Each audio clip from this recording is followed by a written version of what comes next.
Ranking Member Garcia, Representative Subramaniam, Representative Walkinshaw, other members, thank you for inviting me today to speak about the damage done to federal workers, public services, and everyday Americans since January 2025.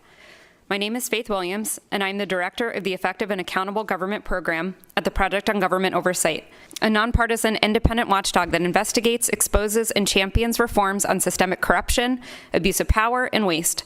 For more than 40 years, POGO has strived to ensure that our government serves everyone, not just the wealthy and well-connected. When President Donald Trump took office a little more than a year ago, he came in with sweeping promises to alter the landscape of government and an unusual body to help do it. DOGE, an entity that acted as an agency when it was handy to assume authority and acted as a White House office when it was handy to avoid accountability. This effort, led by billionaire Elon Musk, took a chainsaw to government. By disregarding norms, regulations, and laws, DOGE wreaked havoc while failing miserably in its stated aim to save $2 trillion. In addition to establishing DOGE, Trump signed a flurry of executive orders targeting the federal workforce. The administration has also attacked or undermined oversight bodies, whistleblowers, and watchdogs, including but not limited to Inspectors General, the Office of Special Counsel, the Merit Systems Protection Board, the Office of Government Ethics, Internal Department of Homeland Security watchdogs, and the Government Accountability Office, making it more difficult to investigate the impacts of these changes, shield the employees who remain, and protect the public from abuses of power. The result is generational damage to our merit-based civil service, a failure of government services, a flourishing culture of corruption and abuse of power, and a people whose faith in their government is nearing all-time lows. In Trump's first year in office, an estimated 317,000 federal employees have left or been forced out of government, a reduction the Cato Institute called the largest peacetime workforce cut on record. These cuts were neither thoughtful nor precise. Rather, they reflect the administration's attacks on diversity, foreign aid, civil rights, consumer protection, and other programs, departments, agencies, and people deemed woke. They have impacted senior Black officials and Black women in particular. Just last week, the administration released its final rule to reclassify a portion of career civil servants as at-will employees. POGO anticipates that stripping employment protections from federal employees will make it easier to fire tens of thousands of workers and replace them with partisan loyalists. From last January to March, the wait time for a call back from Social Security peaked at an average of 2.5 hours. In August, the Inspector General at Veterans Affairs reported severe occupational staffing shortages at VA facilities, a 50% increase from the prior fiscal year.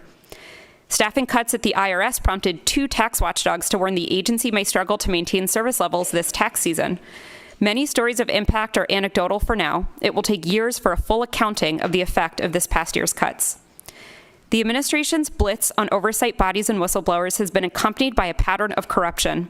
A DOGE staffer signed a secret agreement to share sensitive Social Security data with an unidentified political advocacy group.